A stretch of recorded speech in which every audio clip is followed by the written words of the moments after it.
No sé por qué no está. Ahí está. Esperen. A ver, Leo, mueve la manita. Ok, ya está. La izquierda, sí. Sí, bueno. Buenas tardes a todos, bienvenidos a una sesión más de Brújula Metropolitana. Les agradecemos a todos su presencia y agradecemos sobre todo la hospitalidad del Centro Cultural Artesanal que los compañeros amablemente y solidariamente nos ofrecen el espacio para poder recibir el día de hoy a Leo Gabriel.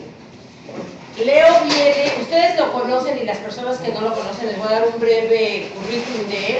Él es antropólogo de formación y periodista de profesión y de vicio, y además de gusto él es director de cine y productor de sus propios videos. Pero tiene una característica, Leo, además de ocupar unos puestos muy importantes en un instituto, en el Instituto de Investigaciones Interculturales en Austria. En Austria, bueno, está en austriaco, por eso no me recuerdo el nombre. Bueno, el caso está que Leo, aparte él es promotor del Foro Social Mundial en el área de Europa. Él es encargado de coordinar ese proyecto, además de muchos otros, sobre todo los que están vinculados con movimientos sociales populares y para el fomento de la paz. Hace poco lo tuvimos acá también, no sé si recuerdan, acababa de venir de Siria promoviendo allá una reunión y una consultoría entre diferentes personalidades a nivel internacional para que se pudiera lograr alguna forma de encontrar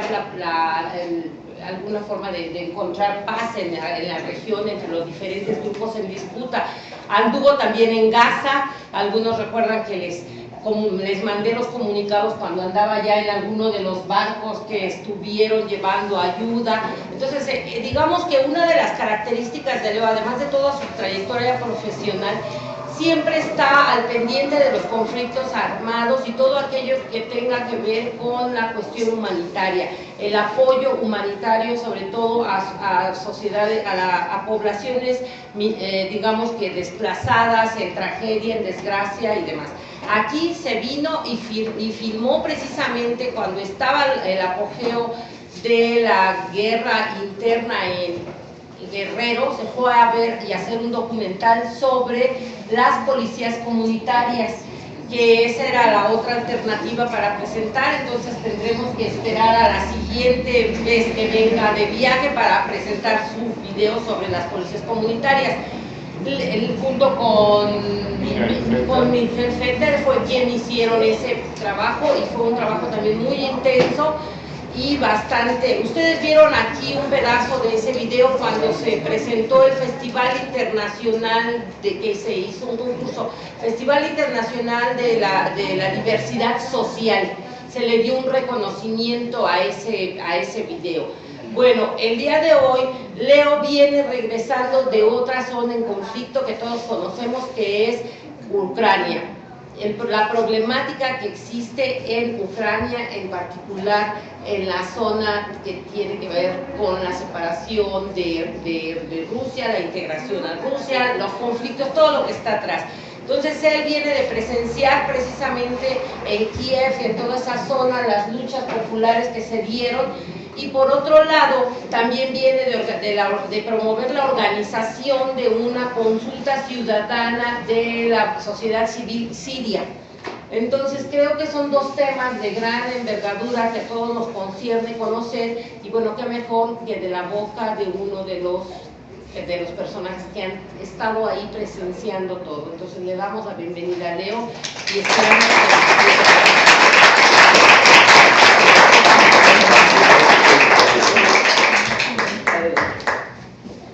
Gracias, Laura, que nunca pierde de fuerza, sino cada vez la siento más energías, y esto es un buen augurio para los que a veces dudan sobre lo que va a pasar en México. Yo, como dijo Laura, me he adentrado en los últimos años después de una larga trayectoria en América Latina, sobre todo México, Centroamérica, al Medio Oriente, y hay otros conflictos que por la cercanía a mi país, Austria, que está muy cerca de Ucrania, nos toca vivir, pero también en Grecia, desde que la Unión Europea trata de recuperar el dinero que los grandes millonarios han gastado, se ha reducido a un estado de pobreza. Desgraciadamente podemos hablar de una crisis en muchas zonas. Al prepararme para esta conferencia, me vino de repente así como una visión, que a lo mejor no es cierto, pero que vale la pena de hacer una hipótesis. Y ustedes me dirán si esto concuerda con su impresión. Que el mundo en estos momentos está entrando en una crisis política global. Además de la crisis económica que ya conocemos, de 2008, y creo que para México hubo muchas crisis económicas y a lo mejor están en una crisis económica, esto no es noticia. Pero si juntamos los factores de los conflictos políticos en aumento, y si vemos el mundo en su globalidad, vemos como fisuras en una pared que se transforma con los meses que pasan, estas fisuras en grietas. Y ustedes saben, aunque el edificio todavía se ve muy bonito y como siempre, cuando a partir de un momento las grietas se vuelven demasiado grandes, llega un momento del derrumbe, del colapso del edificio. Y creo que estamos en este momento en vísperas de ese peligro, que ojalá que no se colapse, pero hay serias señales que no se logran ver así de buenas a primeras, sino solamente cuando uno va y analiza los conflictos en sus detalles. Hago un gran resumen para entrar después en los dos conflictos que nos hemos decidido y que yo me he ocupado últimamente más, que son Ucrania y Siria.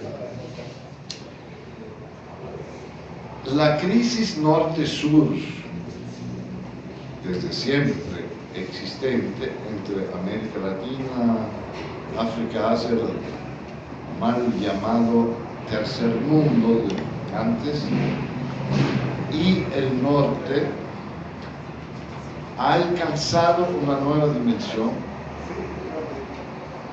en mi continente, Europa. Ya nosotros no somos el paraíso del norte, nunca estuvimos, pero había un estado social, había un cierto bienestar de las clases medias, había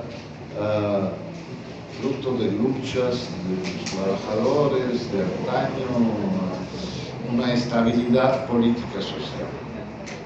Ahora la crisis norte-sur está en Europa. Si vemos, por ejemplo, lo que está sucediendo en Grecia como consecuencia de las políticas de austeridad que sirven para rescatar el sistema en sí, a los bancos, al sistema financiero, y que ahorran a costas del sistema social, en donde en Grecia estoy convencido, si hacemos la comparación con México, ellos están más pobres en sus mayorías que en México, cosa que hace 2 años, 3 años todavía no ocurría. La gente ya no puede sobrevivir a base de dinero, está sobreviviendo, muchos se van a las islas, cultivan para su sustento y ya cuando les toca la mala suerte de enfermarse, no hay ningún seguro social que los rescata. Hay algunos médicos heroicos que están atendiendo a miles de gente en sus lugares, pero hay una crisis seria, con dimensiones políticas muy serias, porque en la medida, y eso es otra de las características de esta crisis, sobre todo en Europa del Sur, pero también en algunos países de Europa del Norte, significa que los partidos y las fuerzas políticas del centro, llámase socialdemocracia o llámase democracia cristiana, han perdido toda su credibilidad. Han perdido toda su credibilidad. Han perdido toda su credibilidad. Ahora,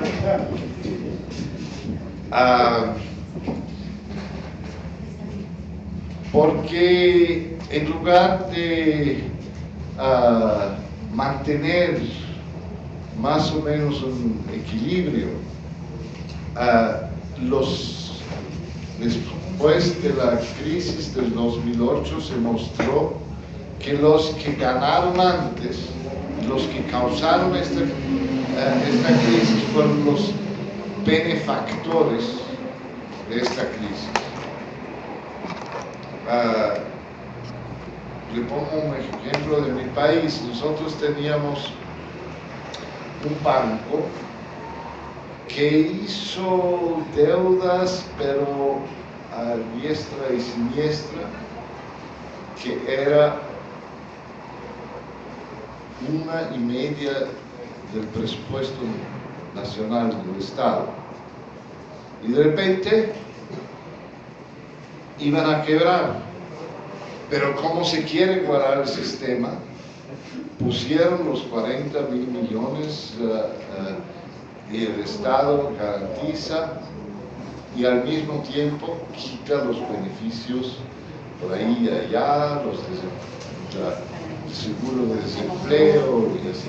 En Grecia mucho mayor, en España mucho mayor, donde hay 53% de la población de juventud que está sin trabajo.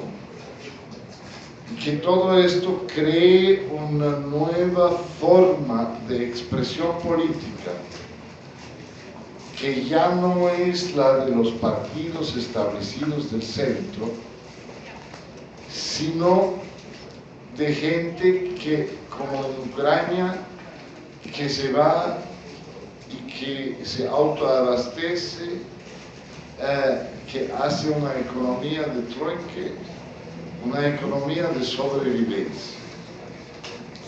Ustedes dirían quizás, bueno, no es muy bueno esto, pero políticamente son fuerzas de izquierda que vienen desde abajo.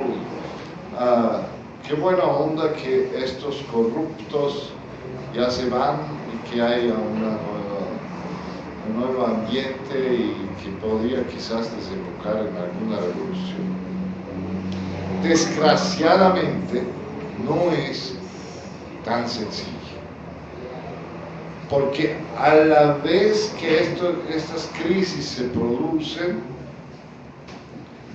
hay una embestida de una nueva fuerza política que es de la extrema derecha, que es racista, que es fascista, donde la gente se está armando, y no crean con palos y piedras, para tomar el poder por medio de vías electorales, donde estos partidos suben cada vez más, y medio por la vida de las fuerzas. Esto ocurrió en Hungría, en mi país, que es uno de los países relativamente más ricos de Europa. Todos sabemos que después de no sé cuántos, 20, 30 años de socialdemocracia, y anteriormente había la democracia cristiana, nuestro próximo jefe de gobierno va a ser alguien de la extrema derecha. En Grecia se están juntando en el nuevo amanecer, se llama esta fracción cínicamente, de la extrema derecha, produciendo masacres y barbaries en contra de los muchos refugiados que están llegando a Grecia. En Francia, la hija de Le Pen ha subido mucho en estas elecciones aquí pasadas. Y en otros países igual. ¿Qué pasa? Es que ya se perdió la construcción, eso es lo que dije al principio. El edificio en Europa de la Unión Europea tiene fisuras políticas, porque antes había crisis económica, pero se mantenía la estabilidad política, y ahora llega el momento en donde la estabilidad política va para los trastes. Pero quería hablar a nivel global, no solamente de Europa. La crisis en Medio Oriente, que empezó con buenas perspectivas, con movimientos de democratización en Tunisia, en Egipto, en Siria. Hay una nueva generación que empujaba hacia lo que se llamaba después la primavera árabe. Entonces pensábamos, yo también, hace unos 2 años, pensábamos, bueno, qué bueno que hay el relevo de las dictaduras de antaño, de Ben Ali, de Mubarak y de todo esto que fueron impuestos por el imperio norteamericano, sobre todo, y qué bueno que se vayan todos nuestros corruptos. Mientras tanto, ha aparecido otro problema en nuestros países, ¿sabes? Que la fuerza más organizada tomó por medio de las elecciones en algunos países el gobierno, que son los hermanos musulmanes, causando mucha sorpresa, extrañamiento, y hubo así un proceso paulatinamente y al fin rechazo de la población, que no era islámica. Entonces se produce una división entre los seculares y los islámicos. No todos los islámicos son radicales. Hay unos más y otros menos. Pero tampoco todos son islámicos. Entonces a veces se enfrascan dentro de una ideología anti-islámica que fermenta el conflicto y que lo hace peor. Y finalmente, en río revuelto, ganancia de pescadores. ¿Qué pasó en Egipto? Regresaron otra vez los militares al poder y encarcelaron a los dirigentes de la revolución auténtica en Egipto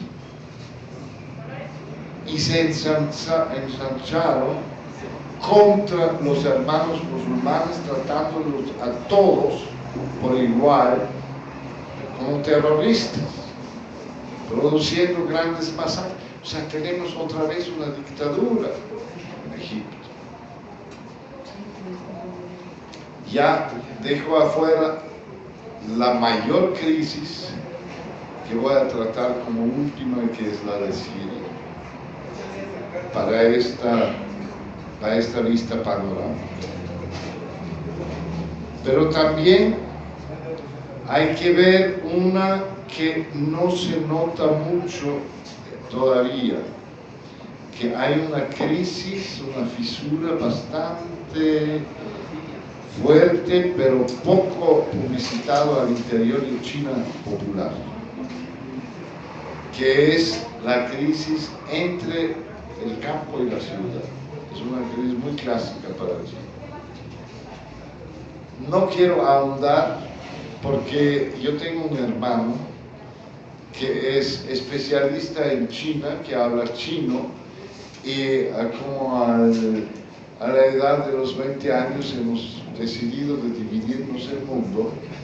A mí me pertenece toda América y a él le pertenece toda China, y como soy muy respetuoso no me meto en su jardín. Al final está este otro imperio que todavía tiene características de imperio, de los que hablan el ruso. Se olvida a veces que hay una masa continental en el continente europeo y asiático que habla el ruso, y que evidentemente antes se sabía la Unión Soviética, etc., y de repente se pensaba que de alguna manera toda esta gente se esfumó, está bien contento, que ya está la democracia, bravo. Y ahora se ve cuál era la consecuencia en Europa del Este de este cambio tan radical y de la manera como se había hecho el cambio en Europa del Este, donde el promedio, el 50% de las poblaciones tienen ingresos por menos de $150,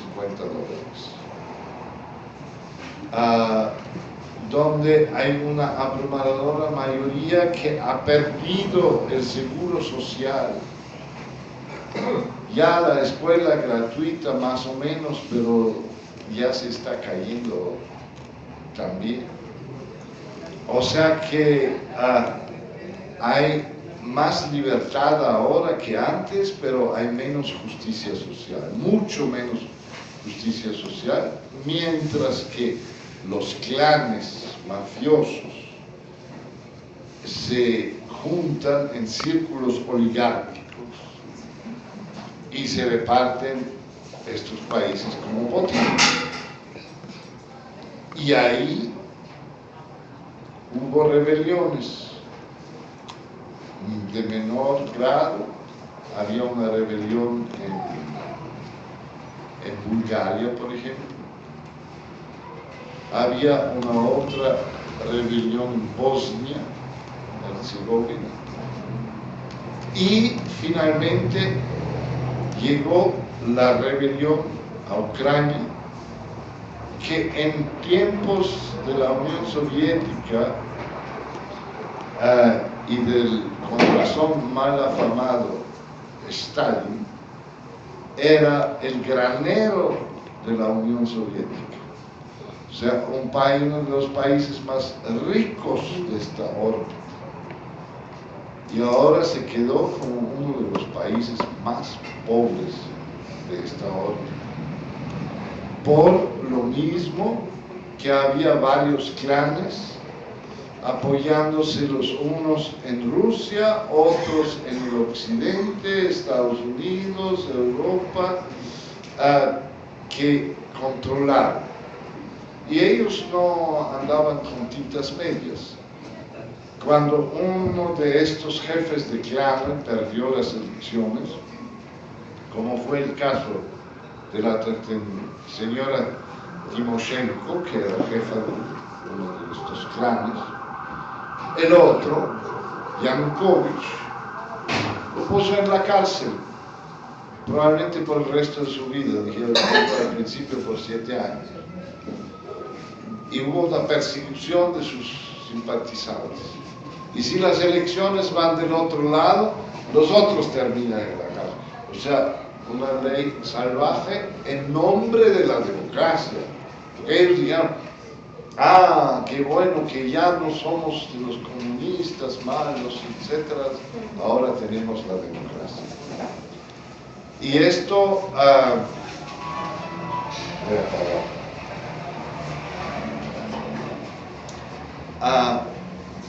y esto se hizo un problema tan fuerte que un día la población reaccionó en Ucrania, hace unos meses. Y se juntaron para ocupar la plaza central, los edificios principales. Imagínense todo el centro del Distrito Federal, Nacional, todo lo que el Parlamento, Congreso, Senado, todo queda ocupado por el pueblo. La única diferencia entre México en este sentido y Kiev en esta época es que allá era una revolución con 18 grados bajo cero. Cuando yo fui, pero había ya días de 22 grados bajo cero, que donde sales afuera y se congela la nariz. Pero ¿cómo puede ser esto? Que una revolución que duró meses bajo este frío, el ingenio del pueblo. Tenían sus tiendas de campaña y tenían sus muy antiguas estufas de acero, no sé si han visto una vez así, y ahí pusieron lo que podían agarrar, que podía quemarse, y se quedaron alrededor de la estufa. Y cuando vino la policía, ellos salieron afuera para defenderse. Y esto no era solamente una parte de la sociedad. Después se dijo en los periódicos alguna vez que era solamente la extrema derecha, no es cierto. Había imágenes tan diversos, complicadas de mujeres. Usted sabe que el movimiento feminista es fuerte ahí. Al lado de los popes, de los sacerdotes de la iglesia ortodoxa, que todos los de la iglesia, con excepción de la rusa, eran de parte de los rebeldes. Y se organizaron para distribuir alimentos y lo que era también muy importante, distribuir abrigos. Se hacían colectas y todos participaron en la plaza en todo el tiempo, entonces la gente hizo las colectas, porque esto era su gente. Yanukovych, que era el presidente del lado de Rusia, penetró en las masas con sus policías, hizo grandes masacres y cosas que he escuchado que realmente no me imagino cómo un ser humano puede ser tan cruel. De sacar gente de la masa, secuestrar, y parece que es una vieja tradición de ponerlos fuera en los bosques y dejarlo con 18 grados bajo cero ahí fuera en los bosques, de golpearlos hasta morir, de hacer realmente barbaridad, como para escarmiento.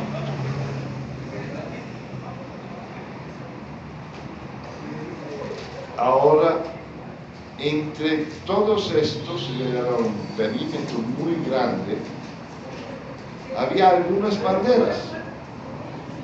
Por ejemplo, el partido de Timoshenko, que era la señora que estaba en la cárcel, también tenía una tienda de campaña para pedir la liberación de Timoshenko, y puso por ahí también una otra bandera, que era la bandera de la Unión Europea. Inmediatamente en toda la prensa de Europa, el pueblo ucraniano quiere ir a la Unión Europea y no quiere estar en Rusia. De que no quería estar con los rusos era medio cierto, porque el dictador era apoyado por los rusos, pero de que todos los demás querían ser de la Unión Europea, eso era una mentira de las noticias. Entonces los unos hicieron una cosa y dijeron una cosa, como por ejemplo, los rusos dijeron que todos los que están en estas plazas son nazis, porque había grupos radicales de derecha también entre ellos. Entonces así se hizo y se agudizó esa fisura, se convirtió en grieta, produciendo una sorpresa. Al final de varios meses,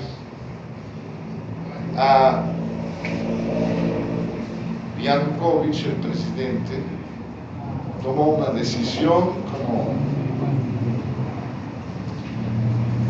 primero quería arreglar las cosas invitando a la oposición, a los partidos de oposición, como la de Timoshenko, a ser ministros, incluso ministros presidentes, con que él siga siendo jefe de su clan, que controlaba muchas industrias y seguía siendo presidente, daba todo el gobierno, exigiendo una cosa: ustedes me levantan toda esta gente de las plazas, entonces ustedes pueden ser presidentes, ministro presidente. Y ya empezaron las noticias a decir: bueno, en realidad nosotros no aceptamos porque no nos gusta estar a la par de un presidente que había rechazado. Entonces me dije: qué interesante, los socialdemócratas por una vez tienen su ética y no quieren aceptar, aunque se les ofrecen los puestos de gobierno. En realidad era otra la razón. Los partidos de oposición no tenían ninguna influencia en el pueblo, porque el pueblo los vio, aunque no los vio tan negativamente como la dictadura, pero se acordaban muy bien que estos también que son sus clanes y que no queremos a nadie de estos. Y por eso Yanukovych falló en su estrategia de disque diálogo con las fuerzas políticas. Entonces tomaron otra decisión que es: vamos a acabar con estos todos. Y yo estaba un poco, las imágenes me recordaban de otra situación que ustedes seguramente se acuerdan muy bien, 2 de octubre de 1968. En los alrededores, francotiradores disparando a matar, no a mover gente con algunas, pero sí a producir una enorme masacre. Pero se encontraron una sorpresa. Los de la derecha, que dicho de paso no ejercieron, no podían haberlo hecho, una influencia política sobre la población, que se habían concentrado en la defensa militar del movimiento, habían esta tarde o la tarde anterior tomado, pues,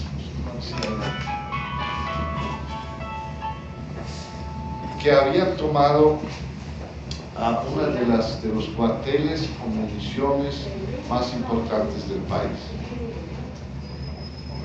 Entonces, así que liberaron muchas armas y dieron las armas al pueblo.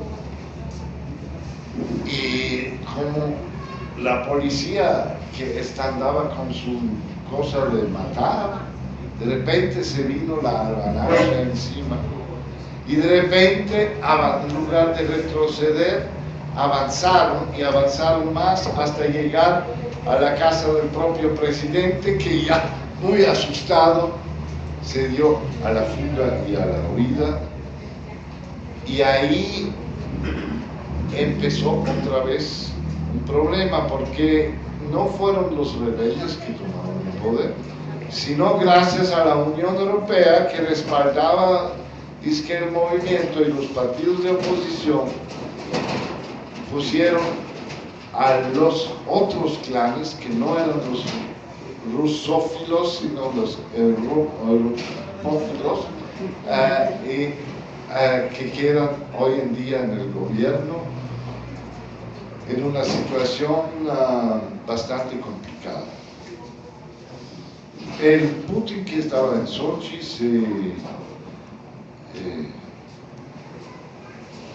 bueno, iba a decir la palabra, pero no se debe decir la palabra que se rima con Putin.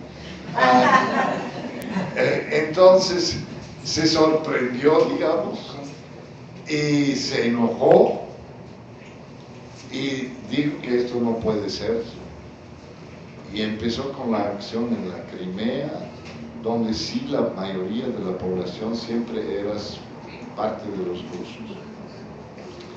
Y se produjo un escenario nacionalista ruso con Putin en la cabeza, y por otro lado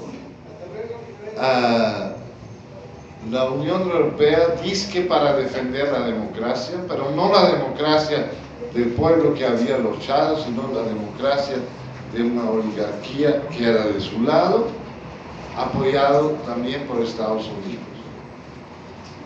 Y empezó, más que Putin, ellos empezaron, Estados Unidos y sobre todo la Unión Europea, de hablar sobre una guerra económica.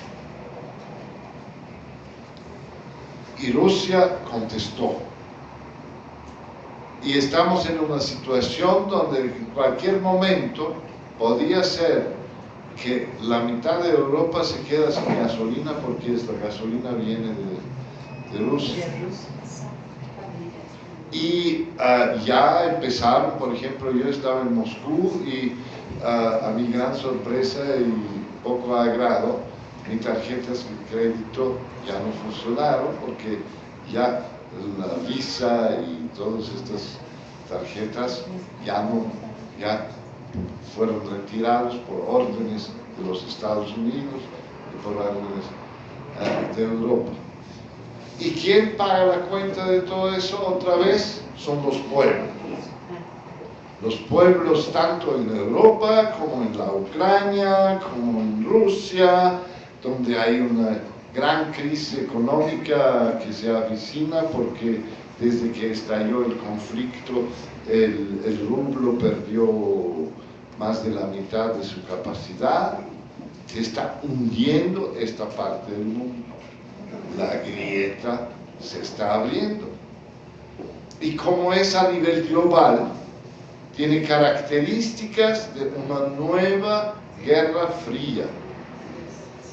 Porque Rusia se está orquestando para no quedarse solo de tomar todo lo de la ex Unión Soviética, de Asia Central, de Tayikistán, de Kazajstán, de todos estos lados, para poder contrarrestar una movida política. Entonces la crisis económica se convierte en una crisis política ahí también. Y si no estamos muy lejos, puede convertirse al interior de Ucrania en una guerra descarada, porque el este de Ucrania es rusófilo. Los otros no son de los europeos a nivel popular, pero pueden ser utilizados o también por su propia voluntad podrían defenderse en contra del empate de los rusos, y se puede fácilmente convertir esto en una guerra. Y lo que significa una guerra en estas dimensiones muestra el ejemplo de Siria, donde también hace 3 años empezó un movimiento pacífico primero, que fue reprimido, que se armaron, y después ya como estamos, todo no se quedó a nivel del país mismo, se metieron las otras fuerzas a nivel militar, porque si en Ucrania mañana hay guerra, no es que no van a venir los franceses o los ingleses, y no es cierto que no van a venir los rusos y las otras fuerzas, como ocurrió en Siria. Y a 3 años hay un dato que es muy impresionante, que son 150, 160 mil muertos. Pero hay un dato que todavía es inimaginable. Siria tiene una población de 22 millones de habitantes y la cifra oficial reconocida por los organismos de Naciones Unidas, que es 9 millones están huyendo en este momento que estamos hablando. O sea, casi la mitad de la población. Esto ni siquiera existía en la Segunda Guerra Mundial. No había la mitad de la población ni en Alemania, ni en Francia, ni en ninguna parte que estaba huyendo. Y ahí la guerra se generalizó tanto que ya no es posible vivir. Y la gente está empujando hacia afuera. A veces cierran las fronteras, a veces los abren, pero también donde los abren los tratan de controlar y se convierte en todo, como se dice aquí en México, un desmadre. Ahora, nosotros vimos esto, nosotros somos los que había sido mencionado, gente del Foro Social Mundial y de diferentes países. Tenemos también un mexicano en nuestro grupo que quizás han oído hablar de él por ahí algunos. Su nombre es Raúl Vera, ¿le dice algo? Sí, claro. Raúl Vera es parte de nosotros. Otro es Pérez Esquivel, un premio Nobel de la Paz. Otros son famosos escritores de Europa. Son como unos 20 que éramos. Para decidirnos, hay que hacer algo para parar esta guerra. ¿Y qué podemos hacer? Bueno, primero hay que hablar. Nuestra única fuerza es nuestra lengua. Entonces, fuimos a hablar con el gobierno, fuimos a hablar con el presidente Bashar al-Assad, fuimos a hablar con los servicios secretos, fuimos a hablar al otro lado, a Alepo, que ya no quiero ir porque es tan peligroso, para hablar con los rebeldes de diferentes índoles, porque mientras tanto no solamente había los rebeldes que empezaron con la revolución hace 3 años, sino que otras brigadas financiadas desde Irak, desde Arabia Saudita, desde donde, qué sé yo, a veces aparecen chechenos o rusos, ¿qué hacen ellos ahí? Es sumamente complejo la situación, una masacre colectiva. Entonces, pensábamos lo que hay que hacer es proponer en una reunión que los sirios, por sí solos, deberían decidir y nadie debería interferir, ninguno de estos países, que hay que propiciar el diálogo entre los que están del lado del gobierno, por ejemplo, la burguesía de Damasco, o muchos de los cristianos que se sienten amenazados también, como población civil, que hay también islámicos, los hermanos musulmanes, que están trabajando junto con los rebeldes armados de manera moderada. Hay que hablar con los que desde siempre decían que nosotros no tenemos la fuerza de librar una guerra, los maestros, los enfermeros y las enfermeras, la gente común y corriente, que hay que preguntarles qué quieren ellos y hay que visibilizar su opinión y no solamente lo que dice Obama y lo que dice Putin y lo que dicen todos Putines. Y nos tomamos como propósito de lograr la aceptación de todas las fuerzas para invitar gente a Viena, mi ciudad natal, que fue aceptado no por órdenes del dictador Leo Gabriel, sino porque es un país neutral y que les parecía con muchas facilidades, y reunir de diferentes partes, de diferentes religiones, de diferentes bandos políticos, pero importante, sirios, y hacer este experimento. Y la conferencia empezó el 7 de marzo claro que me tocó hacer un saludo y poner algunas reglas del juego, por ejemplo, que aquí no se vale la votación, porque siempre la minoría se va a sentir mal, frustrada y va a empezar la peleadera, sino por consenso. Yo les dije a todos lo que he aprendido en América Latina. Principio de consenso es verdad desde las comunidades indígenas. Y de que nadie hable a nombre de una organización para decir que vale más que la otra.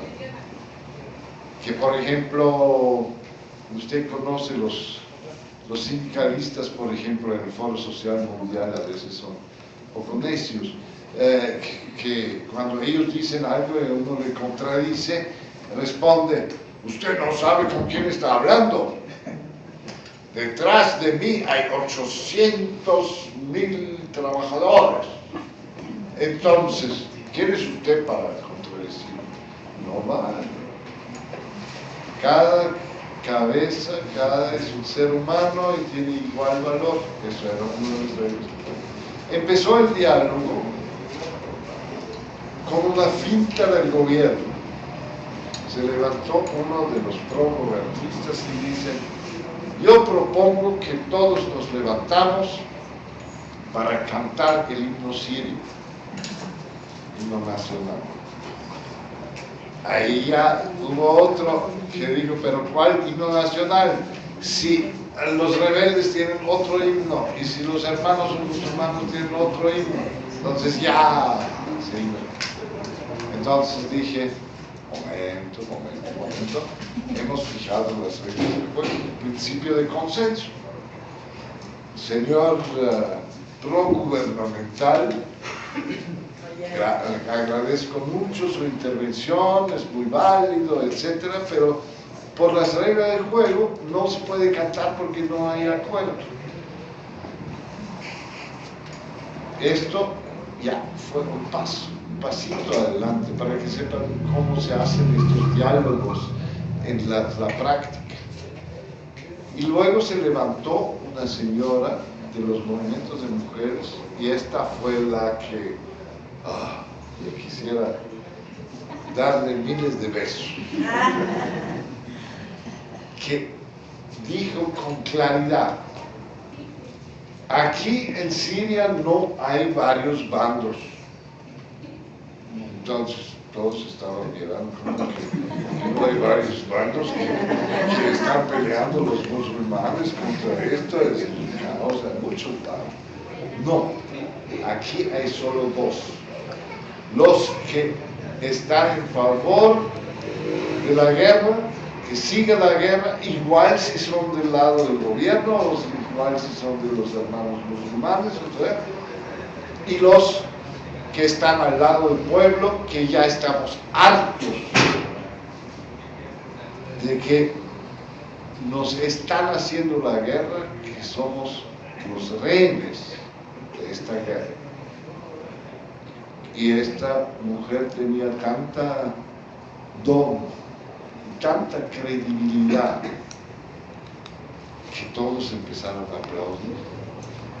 Y a partir de este momento, solamente hablamos qué podemos hacer nosotros, es decir, los sirios presentes, para promover esta idea de que hay que parar la guerra. Y se llegó a un plan de 5 puntos, entre otros, muy interesante. No hubiera salido esto sin esta conferencia. Todos estaban de acuerdo, como una de las primeras medidas: hay que echar a todos los combatientes extranjeros, igual si son del Irak o si son del Líbano, si son del lado del gobierno o del lado de los musulmanes, y de todo esto. Ya estamos hartos de estos combatientes. O después dijeron, uno tenía una buena idea: hay que crear un espacio en en el centro de Damasco, que es libre de conflictos armados, donde ni la policía puede entrar, ni los rebeldes pueden entrar, nadie puede entrar. Y vamos a tratar de hacer crecer este espacio. Luego dijo alguien, y mira, eso fue ya al fin del diálogo. Mira, en realidad, como somos tan diferentes, tan diversos, pero nos sentimos bien aquí, ¿verdad? Entonces yo ya temía que iba a hacer la propuesta que todos los sirios se vengan para Austria. Entonces él dice, vamos a organizar una conferencia, no, una asamblea, que se llama Asamblea Universal por la Paz, en Damasco,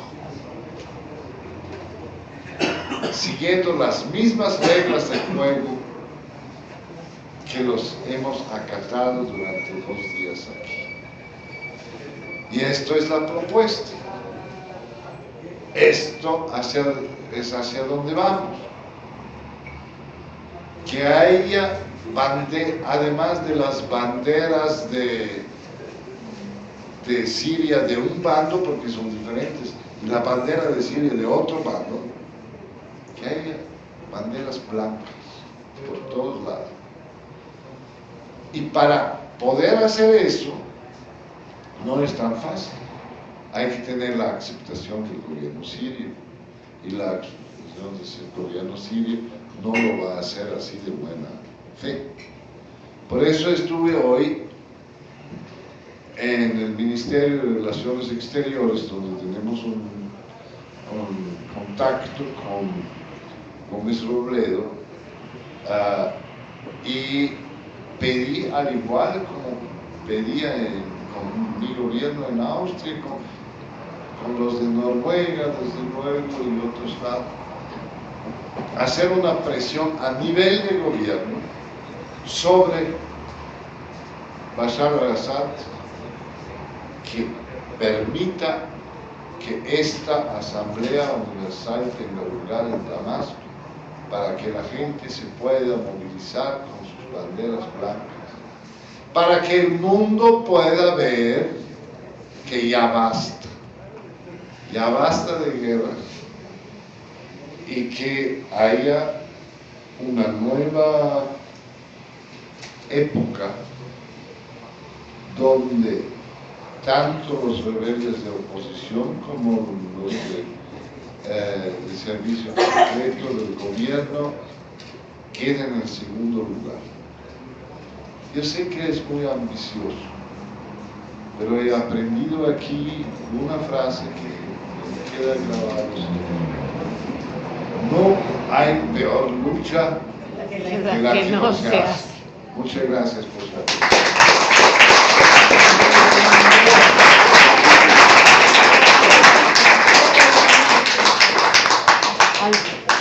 Si alguien quiere hacer alguna pregunta, Juliana, ¿quién más? Unas 5 para que Leo las conteste así, Rubiel, ¿quién más? Andrea, ¿quién más? Bueno, por lo pronto esas 3. Julianita, por favor. Bueno, muchas gracias por estar aquí, señor Leo Gabriel. Estamos muy contentos. Solamente 2 preguntas le voy a hacer sobre Ucrania y sobre Crimea. Esto de los países, Crimea sobre todo, ha salido en los periódicos que mucha gente hizo un referéndum para que... A ver, ¿cómo me por favor?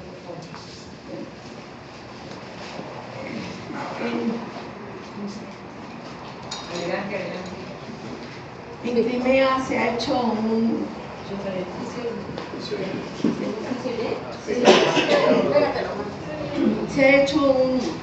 referéndum para que la gente vote si se quiere pertenecer a la Federación Rusa o bien se quedan en Crimea. Parece que sí se aceptó y se va a anexar Crimea a Rusia. La segunda pregunta es, ¿usted cree que los ucranianos o ucranios, como se les llama también, estén disponibles y sean también mayoría para que se anexen a la Federación Rusa? No, la segunda pregunta no la entendí bien. ¿Lo puede repetir? Sí, que si los ucranios están dispuestos en su mayoría a anexarse a la Federación Rusa. Sí, Rubién y Andrea, si se acercan, por favor, es que estamos un poco... Bueno, tú tienes muy buena voz, Andrea, así que a ti no tendríamos que... Gracias, buenas noches. Buenas noches, Leo Gabriel. Tengo el gusto de conocerte hace 100 años en Nicaragua. Entonces, desde ahí andamos en esto. Yo tenía 100 años, pero menos que usted.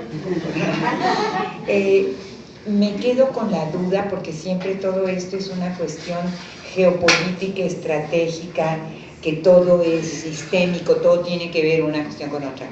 Y siento que en su análisis nos faltó un poquito de Libia y creo que esta intención desinformativa o de invisibilidad es una intención también del imperio. Entonces quisiera escuchar su opinión.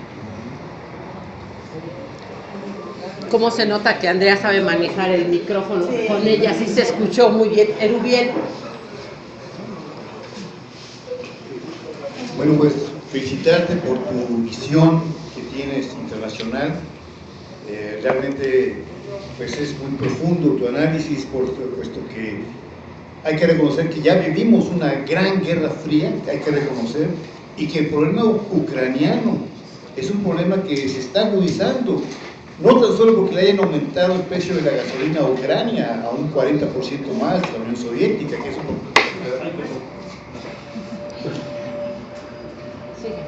que es un problema muy grave, sino porque en Ucrania existen oleoductos y gasoductos que surten a Europa de combustible. Entonces, el día que se desate una guerra masiva como se está previendo, puesto que las tropas rusas han llevado a la frontera equipo más moderno, según han denunciado los ucranianos, y que han impulsado inclusive el separatismo de algunas regiones, pues es obvio que el conflicto se está iniciando más ahí en Ucrania. Yo quisiera preguntar que, si bien es importante la iniciativa de la Asamblea por la Paz, yo descartaría al gobierno mexicano, puesto que el gobierno mexicano, con su secretario de Relaciones Exteriores, propuso cuando se anunció el conflicto de Siria, que Estados Unidos interviniera casi, el secretario de Relaciones Exteriores mexicanos, que es un rastrero totalmente de los gringos. O sea, desgraciadamente el gobierno mexicano es pro-norteamericano, es un gobierno servil. Yo dudaría que el gobierno mexicano participara en una propuesta de paz, sería más bien a nivel sociedad civil.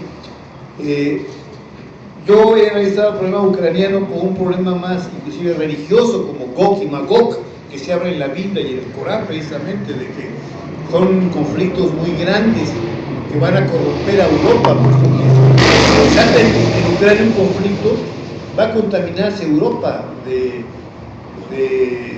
problemas de derrame de petróleo, de gasoductos. O sea que sí es importante esta iniciativa y que es el preludio, yo siento, de una guerra masiva en Medio Oriente, que hay que impulsar la paz por ahí.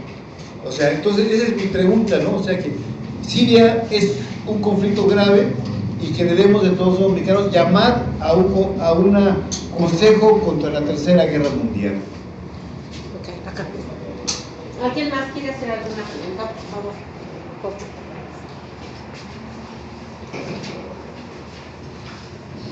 Gracias. De manera muy rápida, así la pregunta, compañero. Nuestra generación, bueno, hablo en términos generales, vimos un mundo bipolar, nos tocó ver un mundo bipolar, nos tocó ver un mundo unipolar. ¿Cómo ve usted el concepto de un mundo hoy multipolar? ¿Cuál es su opinión al respecto? ¿En realidad estamos ante un mundo multipolar o todavía estamos ante un mundo unipolar? A mí nada más me gustaría que ampliaras un poco, ya que el título de la conferencia son crisis globales y que estamos hablando de los diferentes focos de alarma, que incluyeras un poco la posición de lo que está pasando también en Venezuela. O sea, porque Venezuela, Siria, Irak, en este caso también, pero donde hay guerras ya provocadas, entonces, ¿esto cómo se vincula también con la política, la geopolítica de Washington y de Moscú y la intervención de China?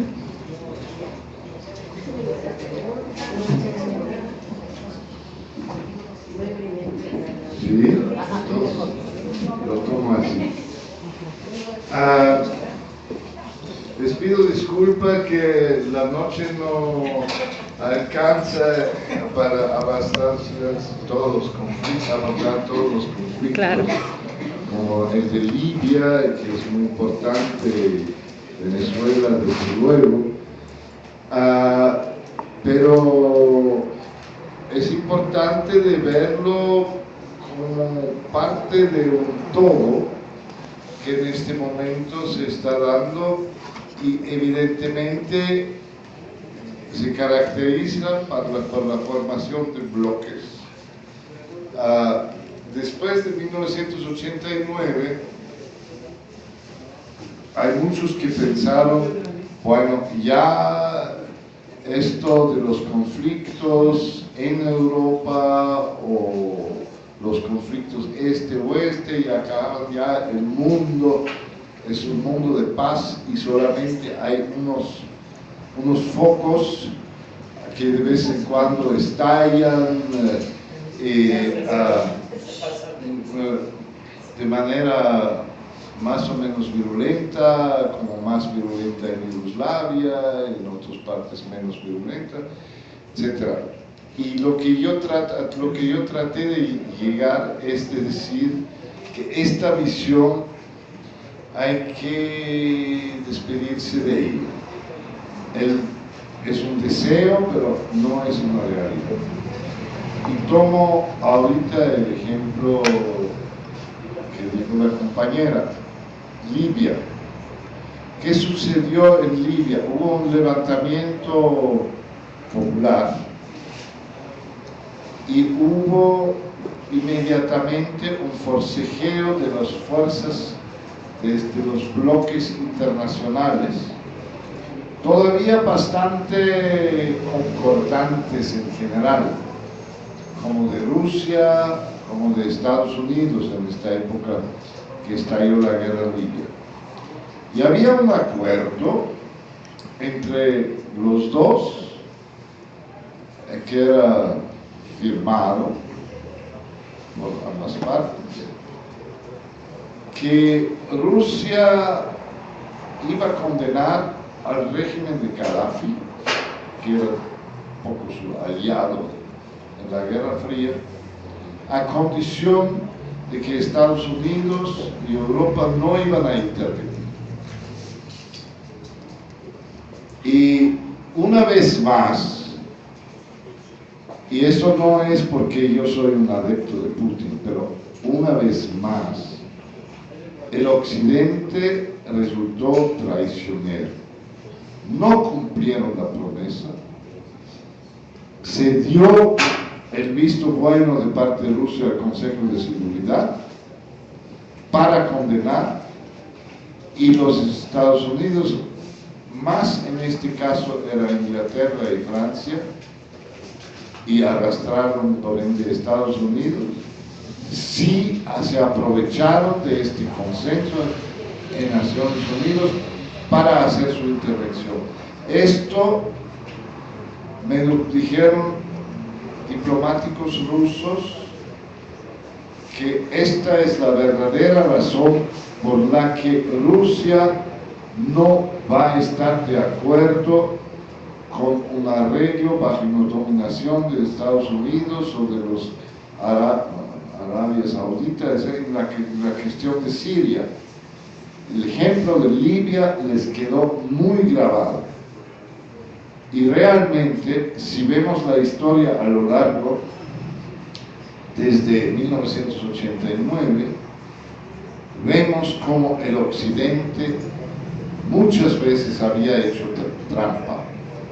Existe una película sobre la historia de Estados Unidos muy buena, de Oliver Stone, si tienen la oportunidad de verla, donde muestran muy claramente, con expresiones originales, de que Reagan y Gorbachev se pusieron de acuerdo. Se iba a disolver la OTAN, no, se iba a disolver el Pacto de Varsovia y se iba a disolver la OTAN como pactos militares. La parte todavía soviética cumplió, se disolvió el Pacto de Varsovia y lo de la OTAN nunca se cumplió hasta el día de hoy. Entonces, hasta cierto punto yo entiendo por qué Rusia está tan amargada, porque de alguna manera hubo una influencia histórica. En la Ucrania, por ejemplo, hay mucha de la población rusa. Esto va a su pregunta. Y en la Crimea, aunque se hubiera tardado 6 meses para hacer el referéndum, siempre la población iba a optar por Rusia. En Ucrania mismo es diferente. En Ucrania hay una población fuerte de rusos en el este. Hay otros que con otras composiciones étnicas en el occidente, y hay toda una mezcolanza en Kiev y así. Pero al retomar los conflictos de manera nacional, para no decirlo nacionalista, se va a llegar a un enfrentamiento muy feo, porque yo tampoco estoy en favor a que los nacionalistas ucranianos ganan la pelea, como son al igual de violentos como los nacionalistas rusos. Usted sabe, ese era uno de los grandes estragos del siglo XX, este nacionalismo y cuántos daños había causado. La propuesta que surge a partir del Maidán, a partir de la gente que realmente ha luchado durante todos estos meses, es de hacer autonomías locales. En las ciudades donde hay muchos rusos, bueno, que hay un presidente municipal o alcalde ruso, del lado de eso. Pero en otros lados, en Lemberg puede hasta ver otros.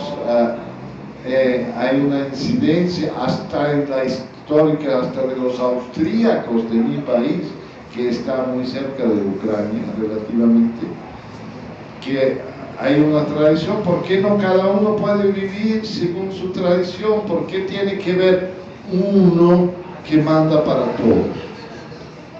Y esta idea, que es un poco la idea de los zapatistas, de las autonomías locales, etc., a mi entender sería la solución, y tratando de que todas las fuerzas saldrían afuera. Yo no sé, el 24 de mayo hay elecciones en la Ucrania, y yo no creo, tampoco los ucranianos saben cómo va a ser, porque ahí dejémonos de cuentos, sobre todo hablando aquí en México. ¿Qué elecciones libres puede haber si hay una fuerza económica que domina a la otra? Entonces los resultados electorales no dicen absolutamente nada sobre la voluntad verdadera del pueblo. con respecto a Venezuela. Primero la pregunta sobre el mundo multipolar. Yo estuve después, hace poco, antes de venir aquí en Moscú, en una gran conferencia de economistas a la que me invitaron, que eran en principio críticas al régimen de Putin, pero por otro lado también muy críticos hacia lo que estaba pasando en el occidente. Y hay uno que manejó muy bien y fundamentó muy bien el argumento. Esta guerra fría es entre bloque Rusia y bloque Estados Unidos y Europa. ¿Y quién se va a beneficiar de esto? Los chinos, que ya están subiendo con fuerza económica número 1 y que se van a fortalecer más con esto. Ahora, analizando las contradicciones internas, no geopolíticas de China, eso ya lo dejo a mi hermano. Venezuela. Yo veo la situación en Venezuela que siempre ha sido antagónica entre los chavistas y la oposición. Pero había un tremendo manejo de Hugo Chávez para respaldar esta revolución bolivariana dentro del ambiente de América Latina. Veamos el ALBA, veamos él realmente tenía una visión continental. Y yo argumento en cualquier auditorio de derecha, y lo he hecho, que odiaban a Chávez. Yo dije, tengo una pregunta para ustedes.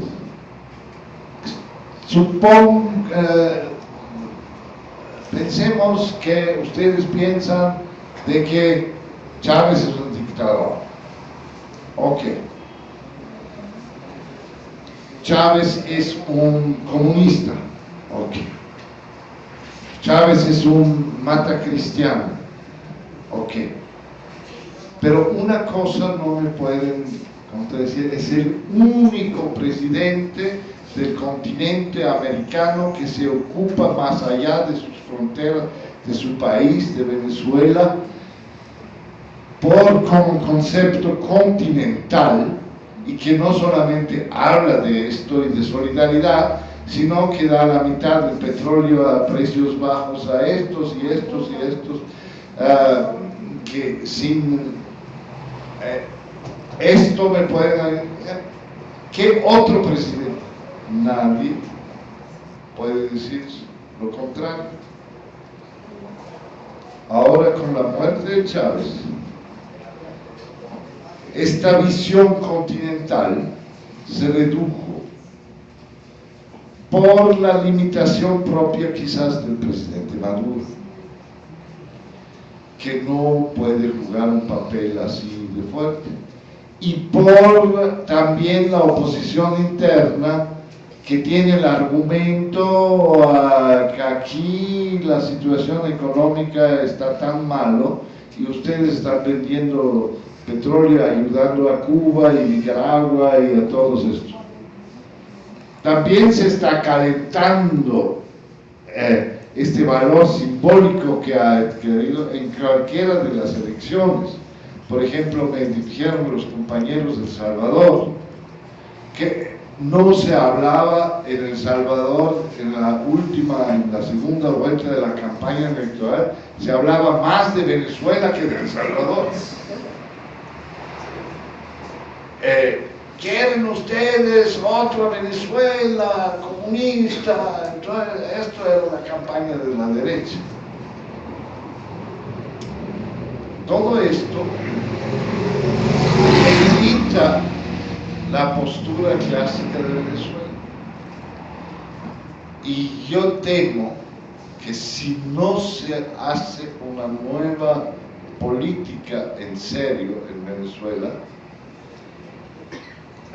y hay que ver cuál sería esta política. Entonces va a haber un referéndum revocatorio en 2 años, que fue introducido, dicho de paso, por el gran dictador Hugo Chávez, que es el único país en el mundo donde se puede quitar al presidente a mitad. En México ustedes no pueden quitar al presidente. Ni al final. Ni al final. Ni al final. Entonces, ahí, viendo la situación económica, la crisis global que también afecta a Venezuela, el argumento de solidaridad con los otros países se convierte en un boomerang en contra del presidente Maduro, y él, temo, podría perder las elecciones, ya que el margen de las últimas elecciones no fue abrumador. ¿Cuál, en mi opinión, sería la solución? De hacer una política de alianzas que jala sectores moderados. Yo sé que teóricamente lo está haciendo, pero la práctica no funciona. Sectores moderados, para quitarle fuerza a la oposición, de no producir enfrentamientos que está haciendo la policía también, hay que decir. Aunque se puede decir que los otros son estudiantes, pequeños burgueses y qué sé yo, pero esto es nocivo para la imagen y la guerra de propaganda de la situación, y entonces hacer, digamos, una solución del conflicto antes de las elecciones y después presentarse como, digamos, como símbolo también de la paz en Venezuela. Si se va a hacer o no, no sé. Hay una última cosa que quería decir. Un compañero creo que dijo que dudaba que el gobierno mexicano, y yo le podía decir que yo dudo también. Les puedo decir también una cosa, que no lo vayan a decir, que la cosa era así, de que el gobierno mexicano puso muy generosamente a disposición de los refugiados $3 millones, $1 millón para los que están en Turquía, $1 millón en Jordania, en otro. Y cuando yo vengo aquí, primero les había felicitado mucho y dicho a todo el mundo que bueno, y que mira, México tan lejos se está solidarizando con las víctimas de la guerra en Siria. Entonces, cuando estaba en Ginebra ya estaba preguntando al ACNUR, qué bueno, ¿verdad?, que hicieron ahí, que aportaron eso y que vamos a tratar de conseguir más de parte de México. Entonces dijeron ellos, ¿cuáles 3 millones? Y vengo aquí y ahí dicen, es que hay un problema, no sabemos dónde están los 3 millones. Pero quería un último argumento ante esta campaña contra, no, al revés. Hay que, si vemos que se está tensionando el conflicto mundial, que hay una especie de nueva guerra fría, que no se está llevando a cabo siempre de manera militar. Se están usando conflictos para agudizarlos militarmente, como el de Siria y otro, pero no van a estar tan locos de bombardear a Moscú, o no van a estar ni al revés, tampoco a bombardear, a mandar tanques rusos a París. Así no va a ser, pero va a ser a nivel económico. Y ahí nosotros, en el Foro Social Mundial, es un debate muy reciente, queremos lanzar una campaña mundial en contra de la guerra económica, porque la guerra económica, al igual que la militar, ¿quién la sufre? Las poblaciones. Ellos están muy bien jugando sus sanciones, que ay, pobrecito, ya no puede viajar a aquel país, se va a enojar mucho, se queda en su tacha o se queda por ahí. Eso no les duele para nada, pero a los que les duele es a la población cuando de repente la gasolina, el precio de la gasolina, como alguien dijo en la Ucrania, ha subido, entonces, al igual que Naciones Unidas se habían pronunciado desde sus inicios y fundamentos de que la guerra militar no debe de ser la prolongación del conflicto político con otros medios, nosotros tenemos que intuir también que la guerra económica no puede ser la continuación del conflicto político porque afecta demasiado a la gente.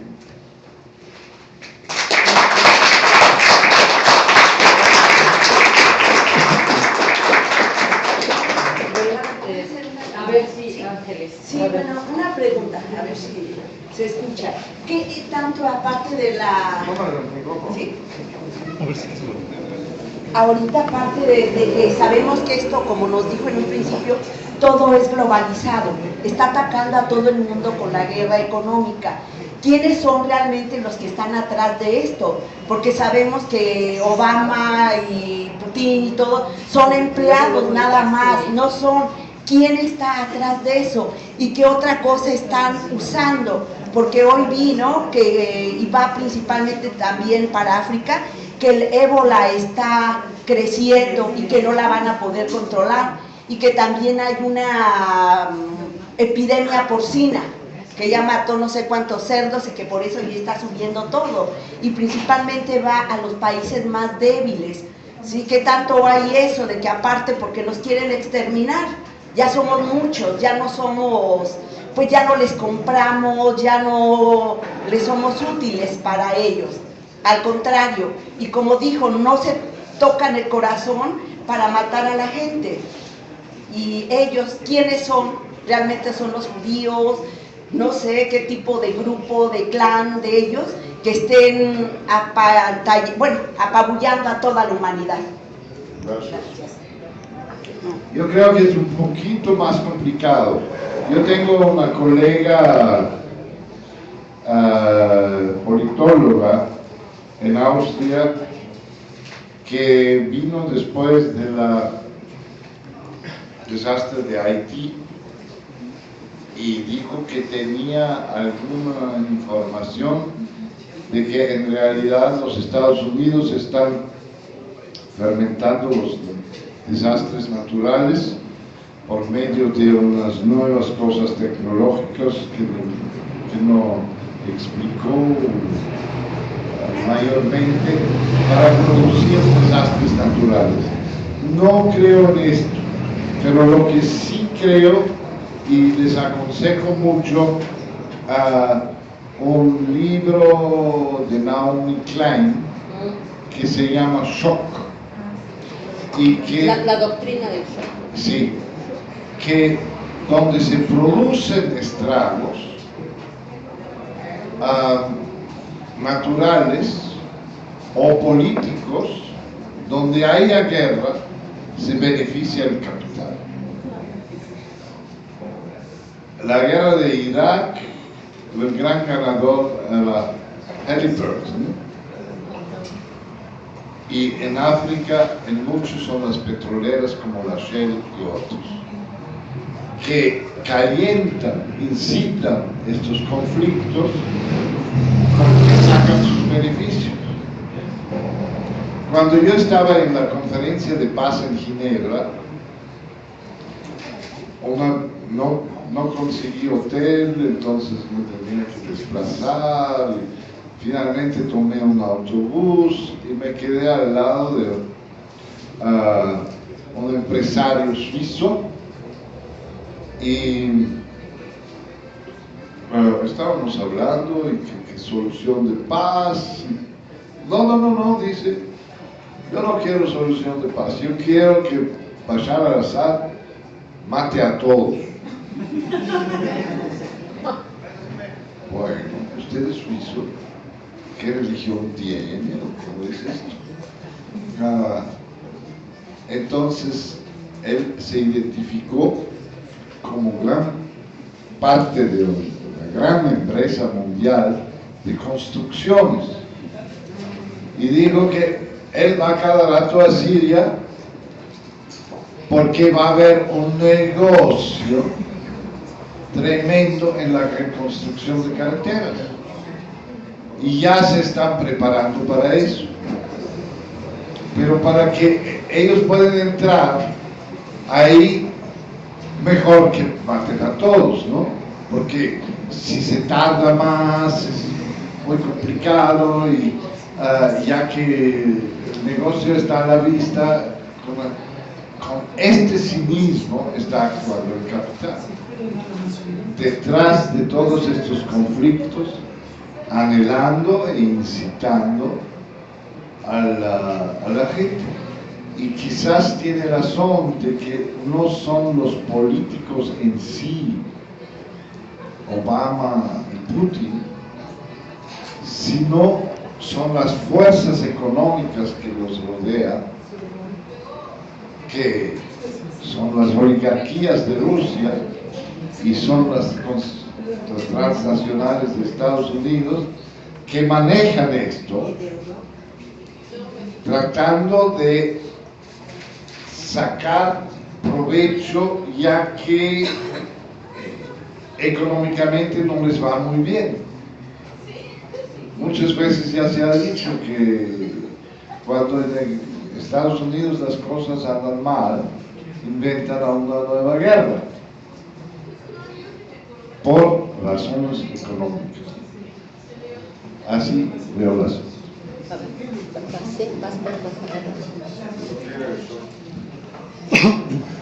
La doctrina del shock también está en video como película.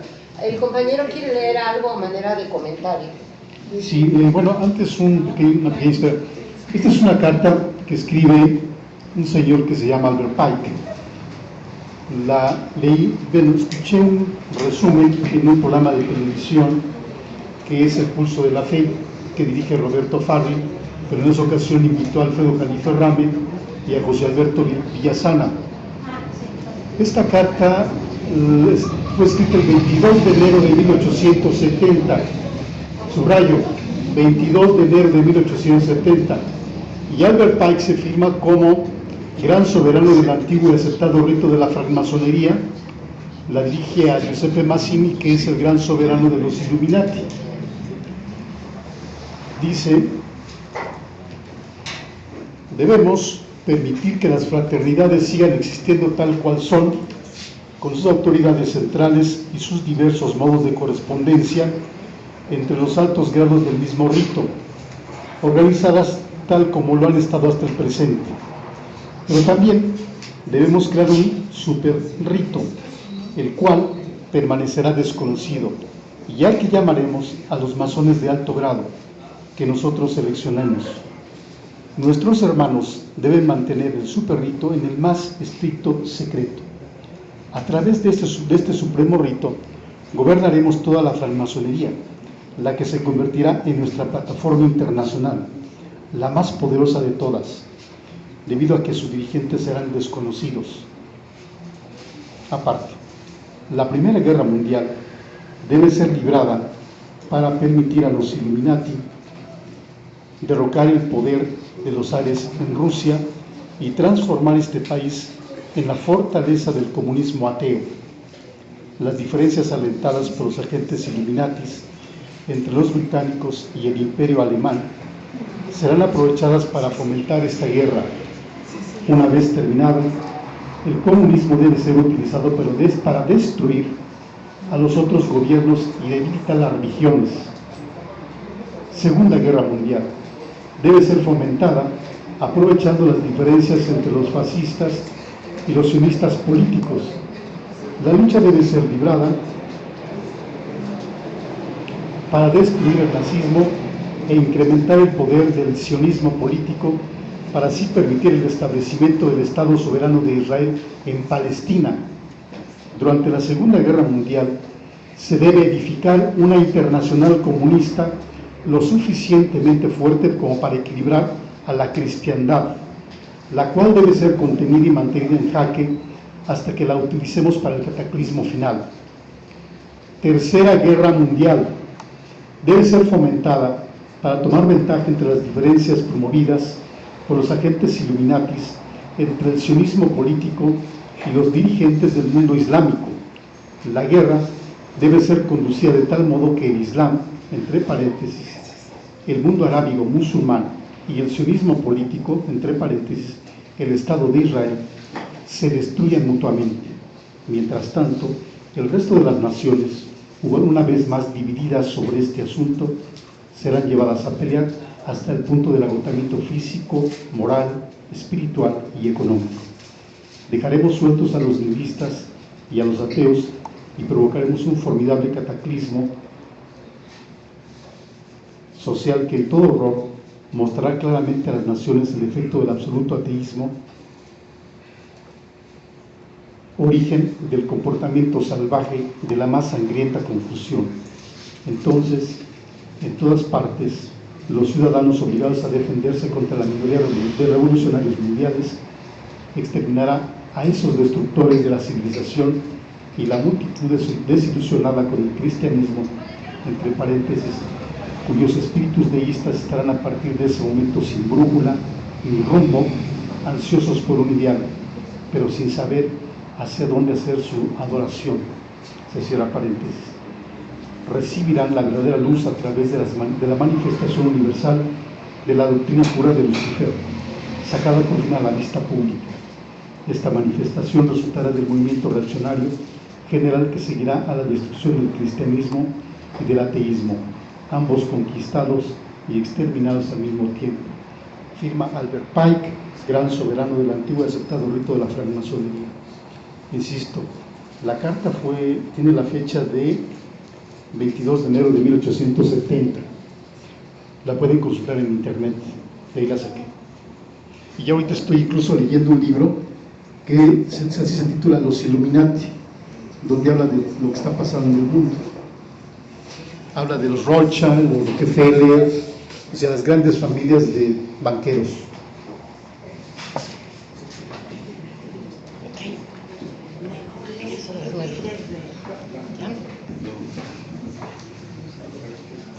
No quisiera comer. Ok, bueno, pues entonces vamos a dar por terminada la sesión. Le agradecemos a Leo y le pedimos aquí a nuestra compañera que el día de hoy le entregue un reconocimiento a Leo para que se lo lleve a formar parte de la lista que dice que ya tiene en su cocina y baño de su casa. No, sobre mi cama. Ah, de su cama, de su cama. El título de estudios de Brújula Metropolitana hay que reconocer a León Gabriel por su constante esfuerzo en la ejecución de la lucha por los derechos de la sociedad civil, por su esfuerzo apoyo a la formación ciudadana mediante la conferencia Las crisis globales de Ucrania y Siria. Muchas felicidades.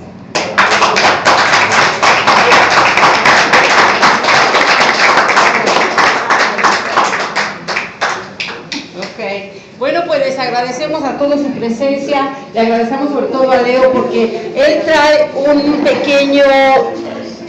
aquí un pequeño